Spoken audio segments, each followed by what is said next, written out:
ketika kita ini harmoni dalam diri, moderasi beragama itu tidak perlu dikeluar-keluarkan, orang sudah sadar dengan sendirinya.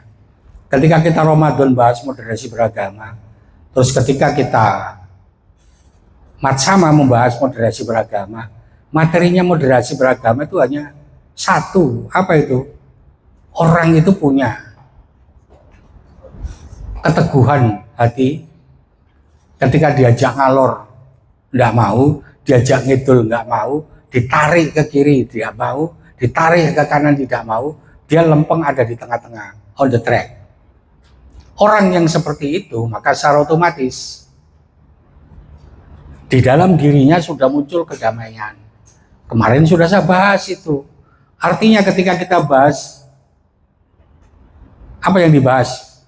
Ketika harmonisasi itu, orang yang bisa menemukan harmonisasi di dalam dirinya, maka secara otomatis moderasi beragama itu jawabannya sudah selesai. Tidak perlu lagi dibahas-bahas, padahal moderasi beragama Ramadan itu saya sudah jelaskan, sudah paparkan dari grup MI kelas besar. Saya sudah masuk di MTS per grade, saya juga sudah masuk moderasi itu.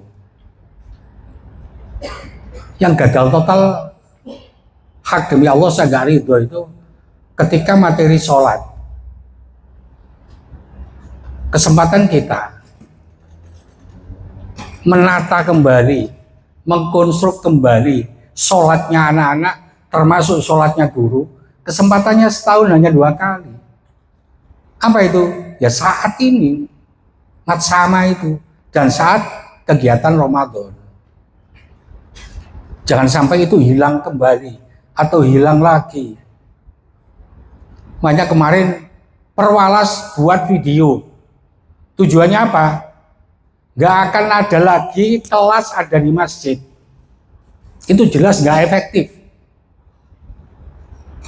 Makanya saya perintahkan per kelas buat video sholat. Tujuannya apa? Walas itu nanti menjelaskan kepada peserta didiknya bagaimana sholat yang betul itu, bagaimana tumak nina itu dijaga. Karena sholat tanpa tumak nina itu rukun. Sholatnya tidak tumak nina, pecetat-pecetat kalau setan, secara otomatis sholatnya tidak sah.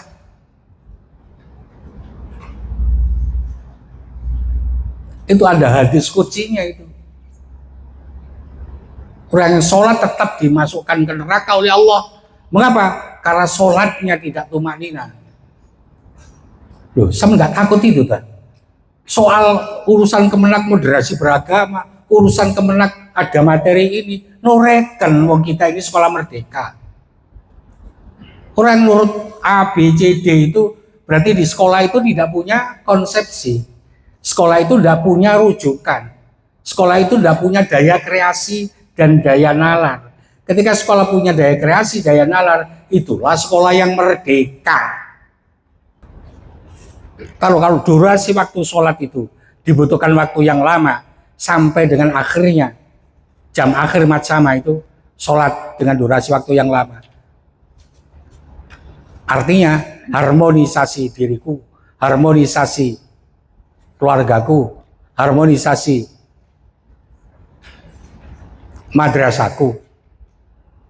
Itu kita ambil satu-satu, satu poin.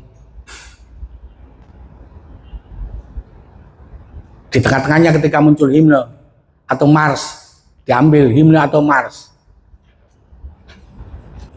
Yang perlu diingat ketika berbicara tentang moderasi, konsepsi dasarnya kan kemarin sudah dijelaskan.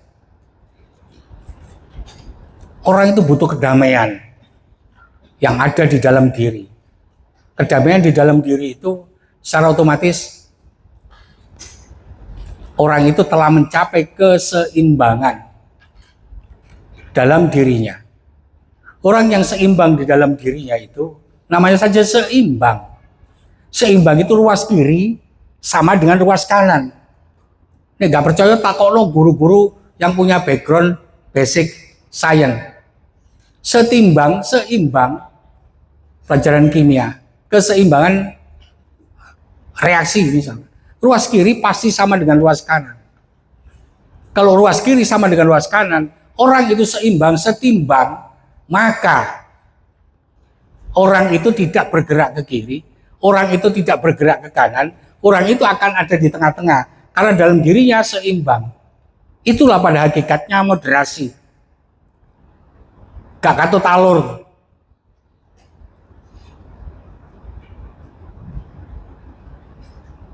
Background moderasi beragama saat Ramadan dulu sudah saya jelaskan.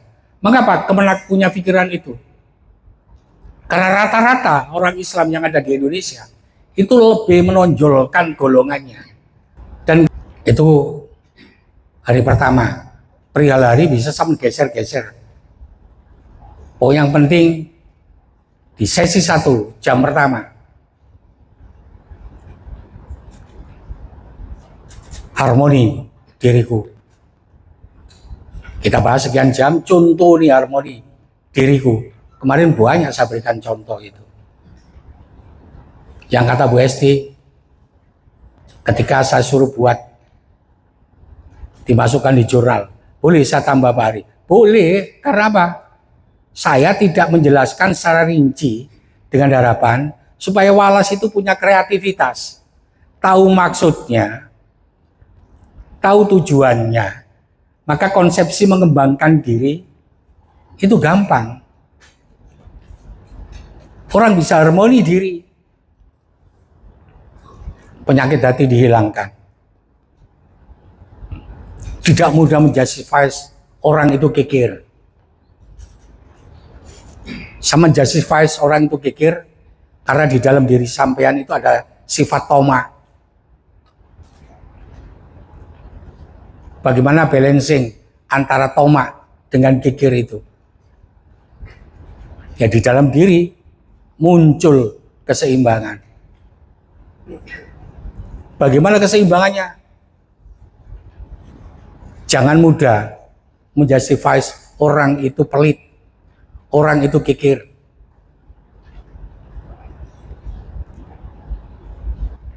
Ketika sampean punya ekspektasi tinggi, terus ekspektasi itu tidak bisa dipenuhi, maka secara otomatis sampean justify orang yang sampean harapkan untuk punya ekspektasi tinggi itu sampean anggap kikir.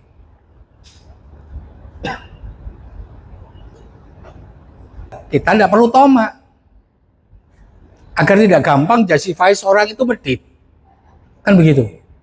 Loh, ketika orang itu bisa bersikap seperti itu, itulah moderasi.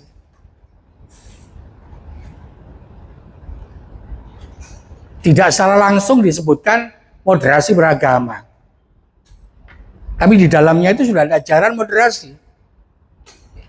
Orang yang suka-suka ambil kata-kata cek terkenal moderasi beragama, padahal intinya di pelajaran agama yang paling sederhana, nggak usah kata-kata moderasi, sudah diajarkan kita itu.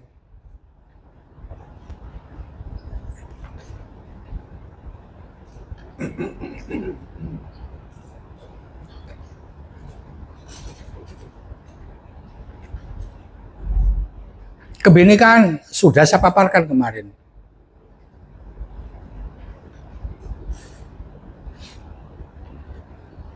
Berarti kemarin saya bagi menjadi 3 tahapan. Pertama apa? Lali. Pertama apa? Menjaga, merawat. Iya. Yaitu dibuat tema lengkap baru. Termin 1 bahas ini, termin 2 bahas ini, jam sekian sama sekian, jam sekian sama sekian. Ingat, itu dijalankan di walasnya masing-masing. Taruhlah di hari pertama itu kita mars, baru hari keduanya himne. Oh, Pak, saya nggak suka walasnya. Saya yang hafal itu justru pada himne. Himnya dulu, silahkan. Bebas walas itu. Yang tidak bebas apa? Ketika materi itu diberikan di masjid, yang berikan materi Sing bengok-bengok, Bu Leli biasa saya bolak-balik. Untung lambimu gak sempal ya.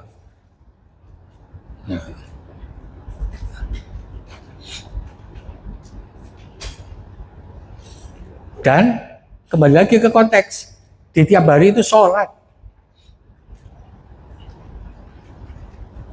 Kemarin kan saya perintahkan itu, sholat gaya perempuan dan sholat gayanya laki-laki. Taruhlah di hari pertama itu laki-laki contohnya, hari kedua perempuan contohnya. Waktu habis dipakai untuk praktek sholat jauh lebih bagus.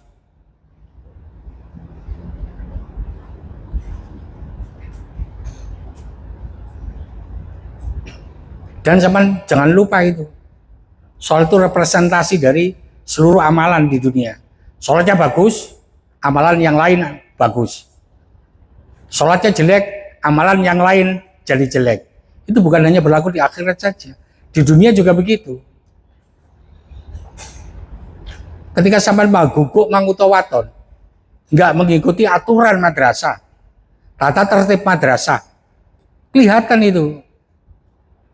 Oh, berarti sholatnya nggak bener itu. Gak peduli hafid, gak peduli hafidoh.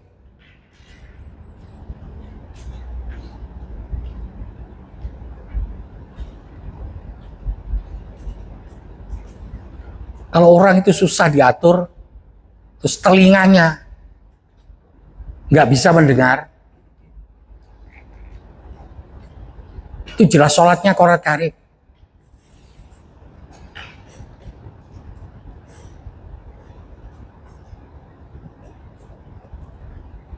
Hal-hal seperti itu juga kita kupas kepada anak-anak. Contohkan secara konkret real. Karena apa? Sholat itu implikasinya banyak. Dalil sama nulis pinter. Dalil-dalil tentang sholat itu sudah pinter. Tapi faktanya yang ini yang susah.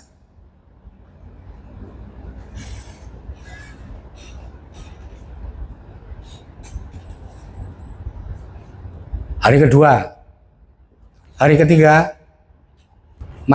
melaksanakan mat sama dengan metode STAR. Oh, bisa mat sama itu? Masa ta'aruf siswi madrasah. Siswi berarti siswa kak? Siswa berarti siswi ini kak? Iya, siswa-siswi madrasah. Loh, sing bener apa? Mat sama masa ta'aruf siswa madrasah. Berarti siswa ini libur? Diglobalkan. Udah diglobalkan. Jadi udah karo TV global kan? Harus siswa madrasah. Siswa madrasah? Iya. Yo. Perkenalan. Perkenalan seperti apa itu? Yang ada di Matsama itu? Orientasi teman yang baru dengan kelas yang baru, kelas yang baru, lalu program madrasah yang akan dijalankan selama tahun ajaran yang baru itu. Terus apa lagi? Pembiasaan baik itu ibadah maupun mungkin ada tugas-tugas baru tentang ya akademiknya bisa dijelaskan di sana. Oh ya. Sehingga siswa Terus di lingkungan madrasah itu ada S-Degan. ya ada perangkat sekolah sebagainya. Oh ya, ada perangkat sekolah dan sebagainya. Apa dan sebagainya itu? Ya mulai dari guru-gurunya, Guru-gurunya. ngajarnya siapa aja. Ya, terus Di kelas itu kalau ada pengurus kelas, kesempatan untuk membentuk pengurus kelas yang baru. terus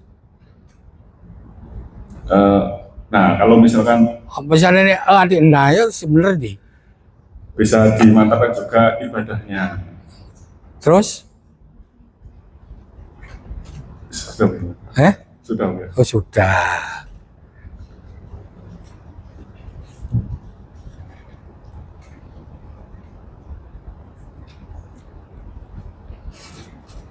Kalau menurut saya itu diterapkan di hari ketiga. Kalau menurut sampean materi ini diterapkan di hari pertama, silakan. Untuk memperkenalkan tentang matsama. Masa, ketika berbicara tentang masa itu hubungannya dengan waktu. Ketika kita berbicara tentang waktu, banyak manusia yang merugi. Karena abai tentang waktu. Masa, banyak orang yang rugi terhadap waktu. Abai terhadap waktu. Daripada mulut gak ono gunane. Celotehan ngalor ngidul. Ada di warung kopi. Manfaatkan cangkem lambe itu untuk zikir.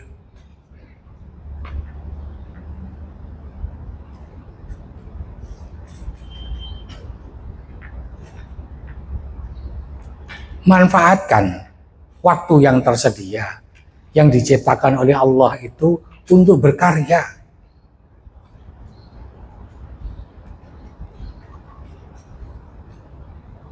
Manfaatkan waktu yang disediakan Allah itu untuk berbuat baik.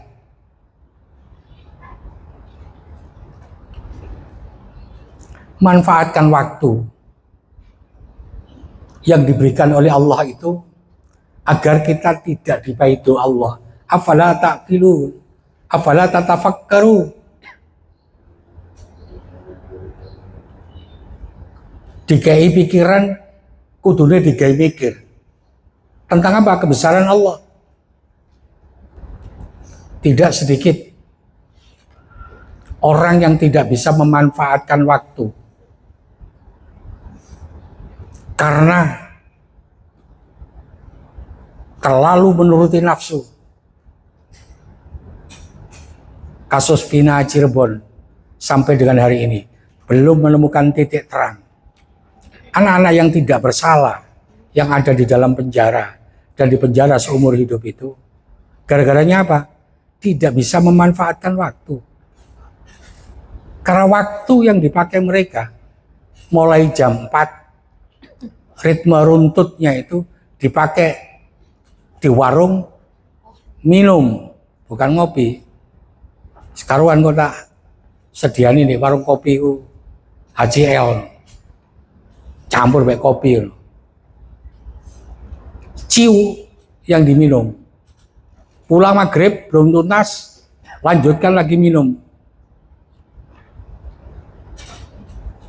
Nah, ketika orang itu punya kebiasaan jelek, anak-anak yang masuk penjara itu usianya masih muda-muda itu. Yang barusan dikeluarkan itu sepiye itu. Makanya dia dihukum hanya 8 tahun. Mengapa itu bisa terjadi? Karena waktunya dihabiskan untuk minum minuman keras. Ketika anak yang nongkrong pakai minum minuman keras itu,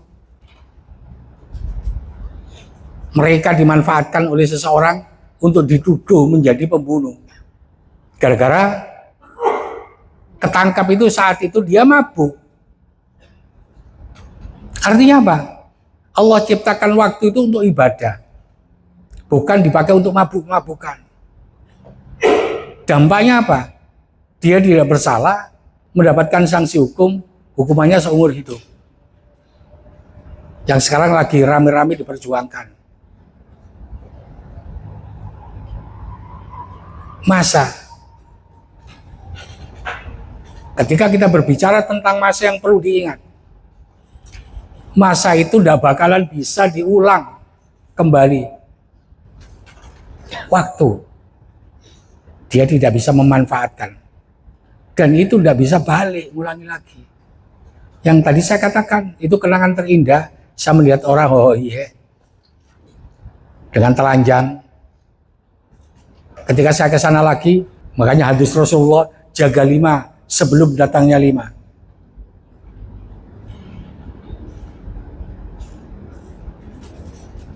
Jaga sehat sebelum sakit.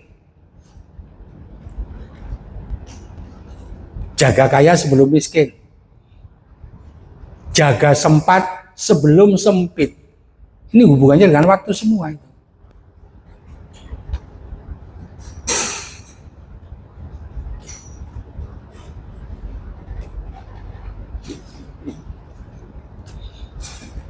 masa. Kalau dulu MOS, masa orientasi siswa, diganti sama masa. Yo, ta'aruf. Apa ta'aruf itu? Memperkenalkan diri. Perkenalan ta'aruf. Perkenalan ta'aruf itu mengingatkan kita kembali pada hal-hal yang ingin kita gapai, hal-hal yang ingin kita capai,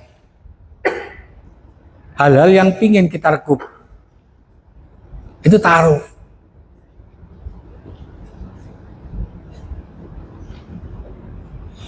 Ketika saya mendekati Bu Esti, saya ta'aruf. Mengapa kok Bu Esti yang saya dekati? Orangnya gemuk. Pundaknya bisa dipakai untuk bersandar. Nih ya kokoh. Kalau bersandar di pundaknya Bu Emi, geblak deh.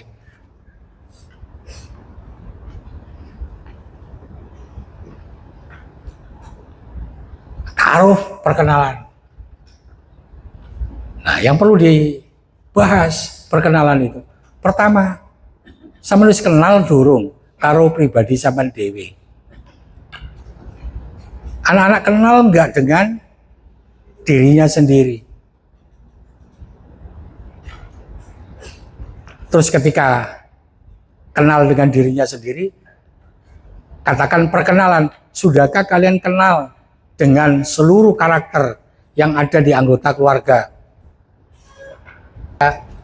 Anak mbarep wis tuwuk sembarang kalir. Anak ragil sing gak tape uman. Maka Jawa ini ibuke nanggone anak ragil. Nah, karakter dan sifat seperti itu harus dikuasai juga. Harus dikenalkan juga. Ketika kita kenal, gak kadene kita tuh mangkal dengan orang lain. Gak kadene kita tuh marah dengan orang tua. Itu sepele, tapi tidak pernah kita pikir. Remeh sebetulnya, tapi tidak pernah kita renungkan. Sampai-sampai kita dipaidul oleh Allah, afala taqilun, afala tatafakkarun. Urip liyane berdedek muangkel tok.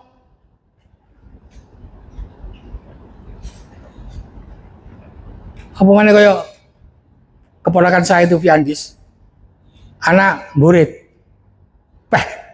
gak wis duit entek kabeh dienggo badani masih mbake. Ngono bisa. Ya. Gak uman karen-karen arek. Nah, ketika Pak Andi sudah menyadari itu, wis mangkel tok ae. Berdedek tok ae.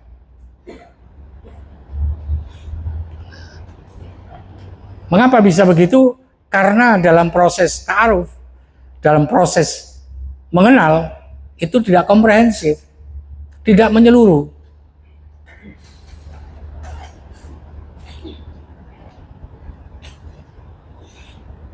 Jadi hidup itu gak mangkal terus-menerus. Hidup itu tidak perlu dendam. Hidup itu tidak perlu iri dan dengki. Materi mulai kemarin ada iri dan dengki. Balik lagi di sini perkenalan itu juga dibutuhkan agar saling dita'arufu. Ada sini nawal hisab. Dan setiap manusia itu pasti punya kekurangan. Dan kelebihan dan kekurangan manusia itu adalah bagian dari sunatullah. Al-insanu makhluk kotok wan nisyan. Balik lagi itu bagian juga dari moderasi beragama. Kita sudah mengenal karakter anggota keluarga kita secara utuh. Begitu juga kita jelaskan kepada anak-anak. Memperkenalkan diri anak-anak terhadap walas yang baru. Nanti akan ketemu walas yang baru. Yang kelas 1 akan baru kenal walasnya. Yang RA baru kenal walasnya. Ketika ketemu walas, maka secara otomatis pelajari karakteristiknya. Saya mengenal satu persatu, saya pelajari satu persatu. Sehingga ketika saya dibully, baik verbal maupun non-verbal, itu tidak pernah saya masukkan di dalam hati. Jadi jiwanya orang seperti itu. Karakteristiknya orang seperti itu. Itu tujuannya kita mengenal pribadi masing-masing person. Yang kita perlu perkenalkan nanti, masing-masing person itu. Ta'aruf. Tadi mat sama. Masa ta'aruf. Siswa. Ya, mengapa tidak ada siswinya? Tadi dijawab, maaf Pak, general. Jadi kalau disebutkan siswa, jelas pasti ada siswinya. Tidak ada namanya sekolah itu pure 100% siswa saja. Pasti ada siswinya. Siswa madrasah. Ingat itu yang perlu kita pelajari. Kalau kita berbicara tentang siswa,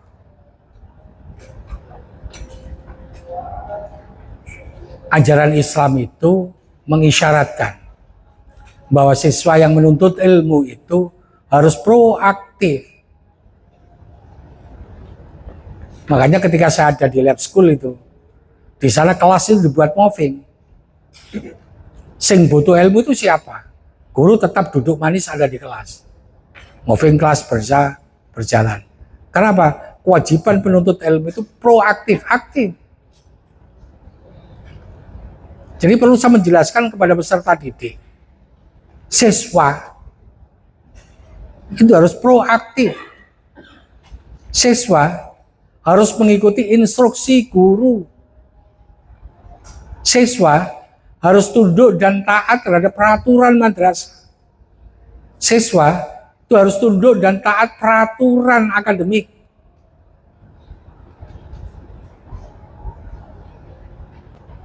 Siswa harus tunduk dan taat pada peraturan yang diciptakan dan dibuat oleh negara. Sehingga dinamakan siswa itu tidak akan tersandung kasus UU ITE.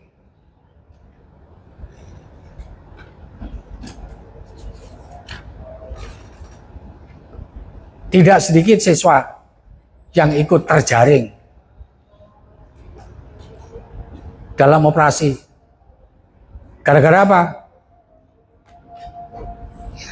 Di sosial media. Dia dengan lantang mengemukakan ujaran-ujaran kebencian. Coba itu, anak SMP yang baru kelas 8. Menghina-hina Presiden Jokowi. Ditangkap masuk penjara nangis. Menghina-hina Mak Banteng. Walaupun Mega itu ya paling tidak banyak salahnya. Tidak perlu diekspos ada di sosial media. Ketangkep polisi, nangis. Nah itu perlu kita jelaskan terutama di anak-anak kita di level kelas 4, 5, 6, 7, 8, 9, 10, 11, 12 yang aktif bermain sosial media itu.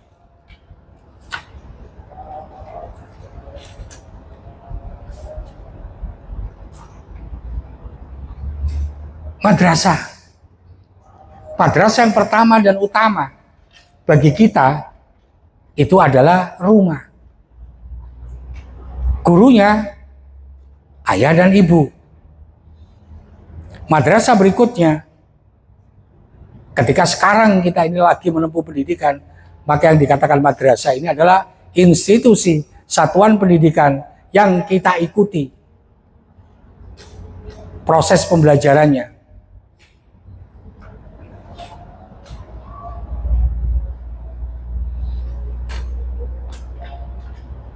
Baru makna atau artinya saja sudah lebih dari 2 menit. Ketika kita bahas matsama dengan metode tadi saya katakan STAR, S itu kalau Indonesianya situasi, situation Inggrisnya situasi. Nah, Ketika kita melaksanakan matsama, kita mempergunakan metode STAR, maka yang perlu kita persiapkan masa. Tadi proses jabarannya sudah. Jadi yang pertama itu kita akan mengenalkan kepada anak-anak untuk mawas, untuk peka terhadap waktu, terhadap masa. Situasinya seperti itu.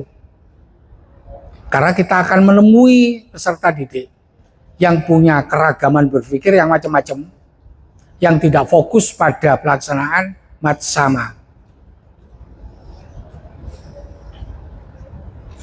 Itu kondisi objektif. Situasi yang pertama. Berbicara situasi yang kedua, matsama. Tadi hampir dijawab oleh Pak Pandu sempurna. Situasi berikutnya, ketika dia datang di madrasah, situasinya ada anak-anak yang nervous, terutama kelas-kelas baru yang belum pernah diinjak dari TK, dari RA ke madrasah, dari MI ke MTS, dari MTS ke MA, siswa-siswa baru. Itu berkaitan dengan situasi, kesiapan mental peserta didik. Itu harus kita masukkan di memori, di otak kita, bagaimana kegiatan yang kita lakukan itu bisa mengakomodir siswa-siswa yang punya mental tidak kuat ketika dia berada di tempat baru. Situasi itu sudah dibaca. Nanti akan ketemu murid yang seperti ini. Ketemu murid yang seperti ini. Itu ada antisipasinya. Apalagi yang ketemu murid yang sudah terbiasa libur sekian hari, masuk matsama, ngantuk, mesti. Nah, murid baru juga begitu. Terutama anak-anak yang ada di kelas lama. Itu habis liburan, seret, mlebu, ngantuk. Bagaimana cara mengantisipasinya? Situasi itu harus kita baca. Situasi itu harus kita persiapkan. Agar apa?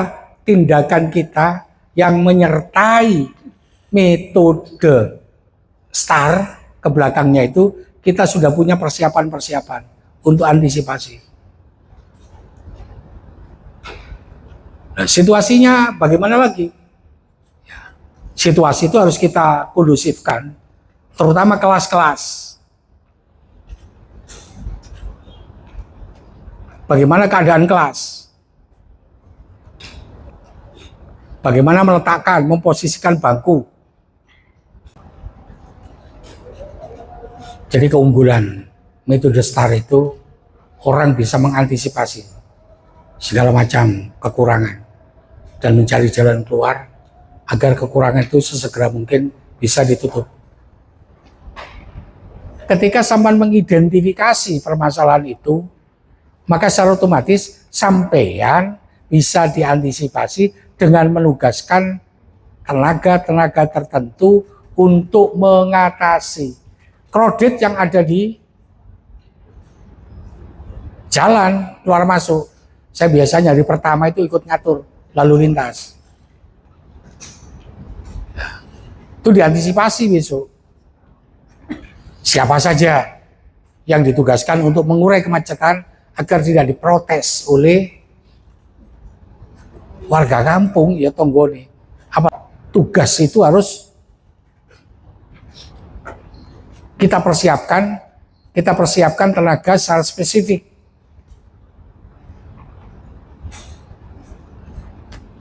Siapa yang mengurai kemacetan?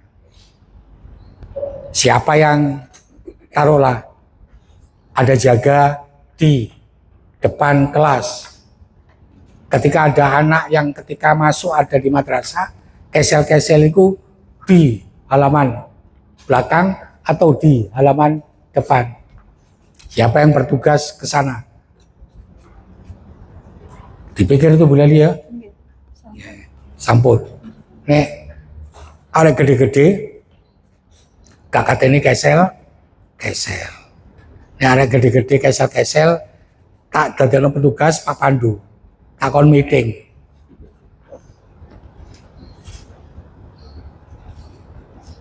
Itu salah satu bentuk bahwa kita siap dengan tugas ketika kita menghadapi problema, menghadapi situasi yang memunculkan permasalahan. Itu ada petugas yang langsung nangani. Nek dalam bahasa paling gampang gercep. Ya, untuk hari ini saya cukupkan sampai di sini. Saya sambung besok.